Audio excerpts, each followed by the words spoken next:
Assalamualaikum warahmatullahi wabarakatuh. Waalaikumsalam Alhamdulillah. warahmatullahi Sekarang wabarakatuh. ini saya Kang Irfan Wong Cirebon sedang berada di Kuningan. Daerah apa? Abano, Daerah Sukarasa, Karasa, Kecamatan Dharma, Dharma, Kabupaten Kuningan Kuningan. dong. Jadi saat ini saya sedang bersama saudara saya yang ada hadir di sini yang mempunyai pengalaman yang sangat luar biasa. Para sahabat sedulur dimanapun Anda berada, jadi teruslah jaga silaturahmi. Istilahnya kita ini jangan sampai ya mengurangi silaturahmi, terus dijaga silaturahminya agar kita ini selalu mendapatkan berkah dari silaturahmi seperti yang saat ini lagi silaturahmi ke Abah Anom, ada yang manggilnya Abah Anom, ada yang manggilnya Ustadz, bahkan Kiai. Apa beta badunangnya bang? Oh, bebas. Bahkan ada yang manggil saya gendon, ada yang dokter, ada yang RT. Emang kebetulan saya tuh mantan RT. Oh mantan ya. Cuman karena sudah bosan, Iya. sudah 10 tahun berhenti. Iya. Terus mencari saudara ya, jangan malah bertambah musuh. Terus mencari kesalahan diri sendiri, jangan mudah menyalahkan orang lain. Oh, ya harus Nah, itu harus. gitu ya bang. Harus.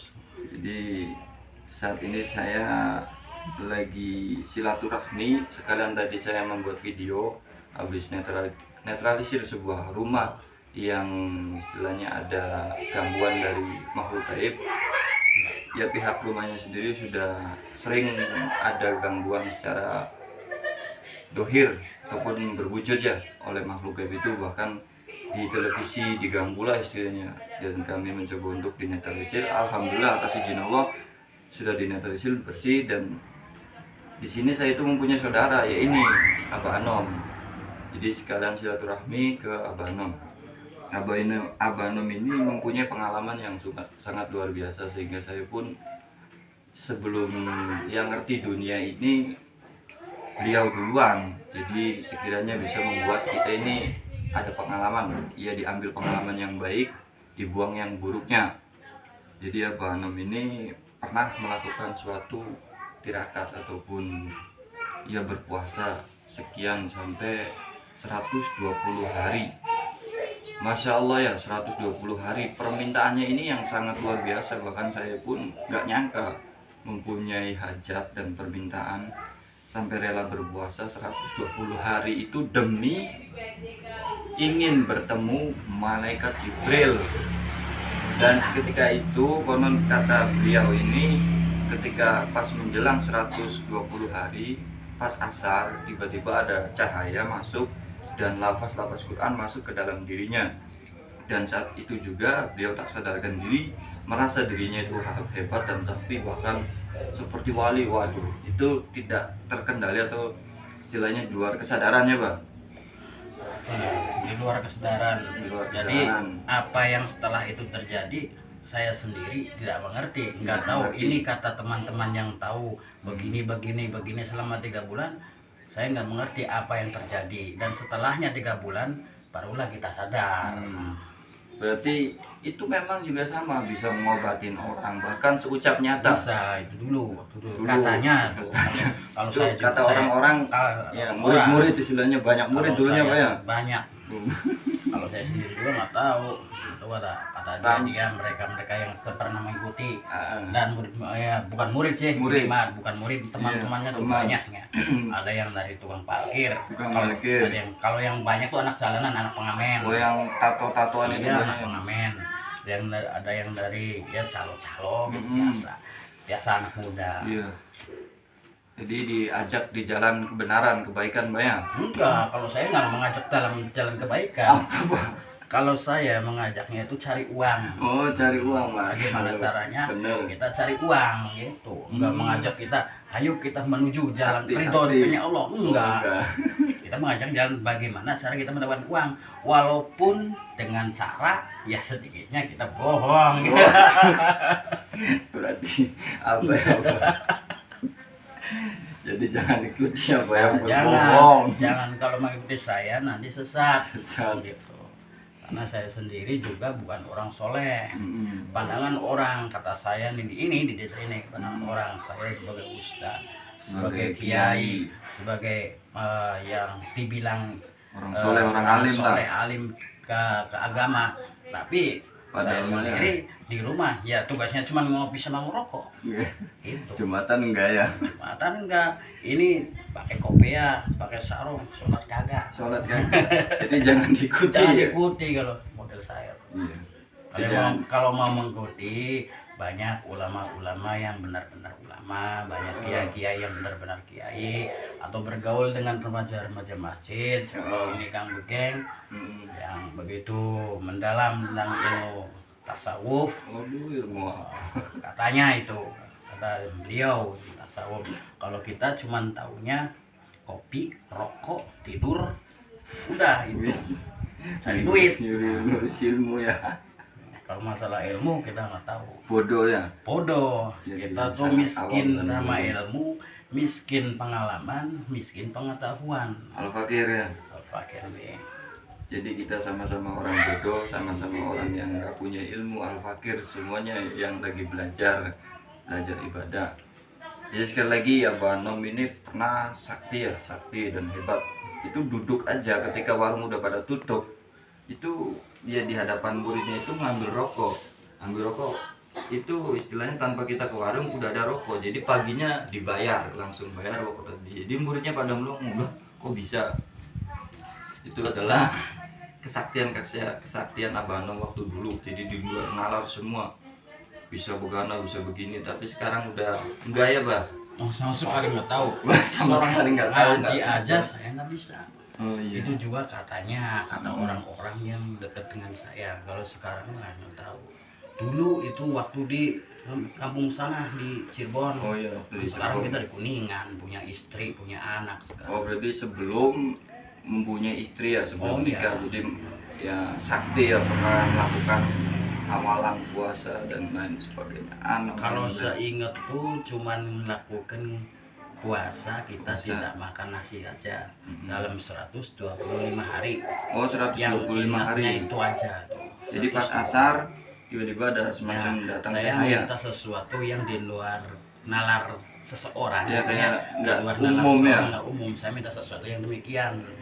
Tahu-taunya kita udah datang di ujian itu, kita sudah tidak ingat apa-apa, Oh, nggak sadarkan diri. sadarkan diri. Masalahnya ingin bertemu malaikat Jibril. Anda maning. Astagfirullah. Jadi ini cuma hanya buat pengalaman, jangan ambil yang buruknya, ini hanya sekedar pengalaman, ambil sisi positif dan yang baiknya.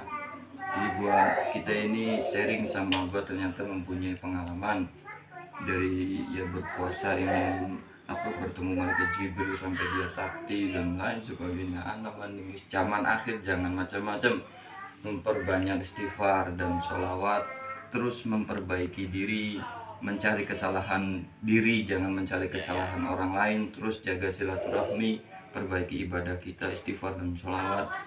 Istilahnya kita jangan sampai istilahnya melakoni sesuatu ataupun mengamalkan sesuatu, entah puasa ataupun zikir, itu tanpa guru, sangat berbahaya sekali ya, Mbak. Benar. Benar, mau babannya. Itu saja mungkin pengalaman dari saya, sedikit saja. Orang hebat, orang sakti, jadi lagi sharing, tukar pikiran. Al-Fakir orang bodoh semua. Jadi mohon maaf bila mana ada salah kata ataupun salah obrolan, ucapan, siapapun Anda, dimanapun Anda, entah Anda ini praktisi, ulama dan lain sebagainya, mohon maaf ya, Banom. Siap. Tuh. Assalamualaikum warahmatullahi wabarakatuh. Waalaikumsalam. Sahabat, sedulur, saudaraku dimanapun Anda berada, itulah tadi ketika saya Kang Ridwan Cirebon bersilaturahmi ke Aba Anom, atau di sana itu banyak yang bilang Ustadz, Kiai, Abanom, dan banyaklah sebutan-sebutan ya, karena dulunya sempat terkenal viral ya di zamannya. Jadi seorang yang pernah sakti hebat di zamannya, tapi sekarang sudah dilepas atau dibuang semua ilmu-ilmu yang pernah beliau dapatkan dari waktu semenjak dia itu masih sendiri, masih muda, masih belum menikah, intinya pernah melakukan suatu tirakat ataupun mengamalkan sesuatu yang sifatnya dia itu ya ingin hajat lah. Jadi Abah Anom ini pernah berpuasa, melakoni berpuasa sampai 125 hari. Masya Allah, saya aja nggak kuat yang ngaku yang jarang berpuasa. Aduh, pakai kacamata gaya weh. Para sahabat sedulur dimanapun Anda berada, mudah-mudahan di kisah yang saya buat ini, video ini dari pengalaman beliau Abah Anom yang pernah menjadi seorang sakti, bahkan merasanya wali, waduh di zamannya ya, tapi sekarang udah menjadi orang yang normal. Karena dulu walaupun sakti nggak sholat, nggak sembahyang, nggak menjalankan sholat lah intinya begitu. Jadi ya sekarang dia sebenarnya semaunya sendiri, yaitu banyak pengikutnya padahal ya, tapi ya karena dia itu keliru, atau istilahnya nggak mengerjakan sesuai apa yang diajarkan oleh agama Islam. Walaupun sakti ya, bahkan menganggapnya wali karena seucap nyata. Jadi ketika itu Abah Anom berpuasa selama 125 hari.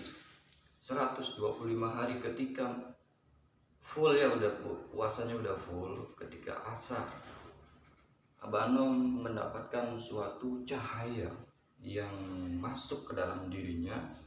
Cahayalah dia kemudian nggak sadarkan diri, ini puasanya nggak makan nasi, jadi cuma ngopi ngerokok.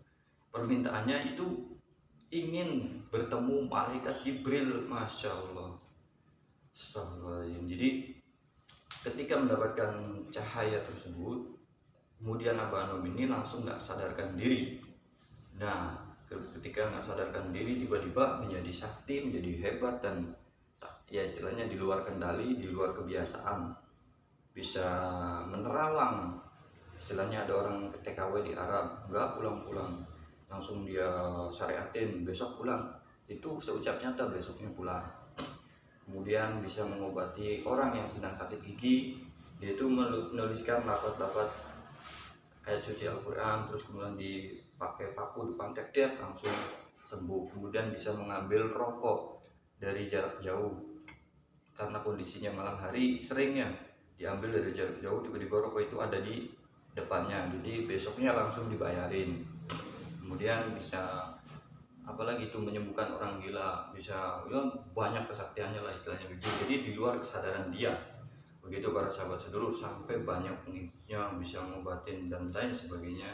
Hanya saja dia itu tidak menjalankan sholat, jadi dia tidak menjalankan perintahnya, walaupun dia sakti, walaupun dia. Jadi inilah kadang-kadang pandangan dohir yang mungkin sedikit menganggap kita, yang menganggap orang sakti begini, nggak taunya itu dohir ya, batinnya kayak apa, kedekatan dia kepada Allah sampai di mana dia itu istilahnya beribadah kepada Allah, sampai di mana dia itu menjalankan perintah Allah dan mentaati segala sunnah, ataupun kita belajar ibadah, sampai di mana kita ini belajar ibadah, belajar mendekatkan diri kepada Allah, menjalankan segala perintah, menjauh segala larangannya, sampai di mana kita mencintai Rasulullah, mencintai Allah dan Rasulullah. Aduh, jadi ujung-ujungnya ceramah ini, maaf al-fakir, saya yang bodoh, saya yang awam, saya nggak ngerti apa-apa, nggak bisa apa-apa, istilahnya saya juga masih banyak kekurangannya, baru bisa ngomongnya saja. Para sahabat sedulur, mohon maaf,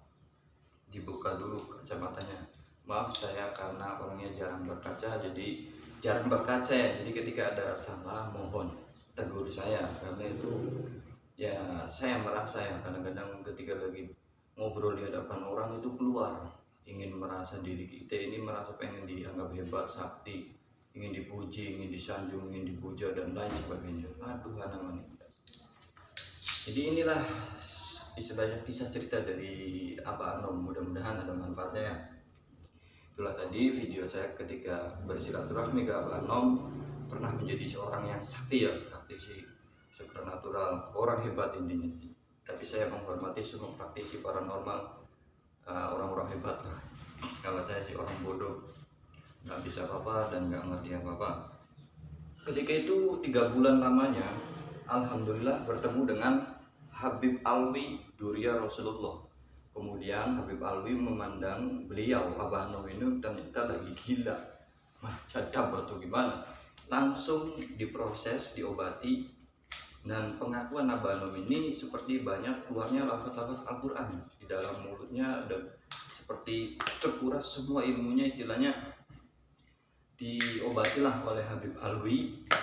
Kemudian ya Abah Nom ini setelah diobati oleh Habib Alwi itu merasa ya apa yang sudah dialami selama 3 bulan itu nggak sadar ya. Jadi inilah mudah-mudahan ada manfaatnya. Jadi nggak sadar ya bahwa kita itu lemah, nggak bisa apa-apa. Jadi kita yang baru sedikit dititipkan kelebihan, ya walaupun yang melalui proses mengamalkan puasa segala macam karena ada niat hajat pengen beban dan begini, itu biasanya kalau tanpa guru biasanya bisa gila, bisa merusak dirinya sendiri. Karena nggak ada guru, yang ada gurunya saja kadang bisa gila, apalagi nggak ada guru ya. Kita ini nanti takabur, merasa diri kita ini bisa, sombong, merasa diri kita ini lebih hebat, lebih sakti, lebih mulia, lebih patuh, merasanya ini ya. Padahal yang nggak sadar kita ini nggak bisa apa-apa. Semua yang apa yang ada dalam diri kita, apa yang kita punya, apa yang kita miliki itu punya Allah, punya Gusti Allah. Allah sangat mudah mengambil itu semua. Intinya begitu para sahabat sedulur, nggak sakti, nggak hebat, semuanya sama, lemah di hadapan Allah. Jadi ya mudah-mudahan sedikitnya ada pelajaran dari ngopi ngolah pikir. Jadi ada sedikit pelajaran dari kisah perjalanan ya seorang yang pernah sakti di zamannya. Itu saja mungkin para sahabat sedulur video dari saya, mudah-mudahan ada manfaatnya dari apa yang pernah dialami oleh saudara saya ini yang sekarang ada di Kuningan. Sekarang saya sudah berada di Cirebon, hanya menambah sedikit istilahnya video ya. Bersama saya Kang Ipan Cirebon, terus jaga silaturahmi, terus kita bersilaturahmi, terus mencari kesalahan diri sendiri, ya jangan memperbanyak istilahnya mencari kesalahan orang lain, mencari aib sesama, mencari kesalahan orang lain, terus memperbanyak istighfar dan sholawat, maksudnya begitu. Jadi terus diistighfari diri kita, sholawat, mencari kesalahan diri, dan jangan mencari kekurangan orang lain, jangan mencari kekurangan dan kesalahan orang lain. Kurang lebihnya mohon maaf. Saya Kang Irfan Cirebon. Assalamualaikum warahmatullahi wabarakatuh.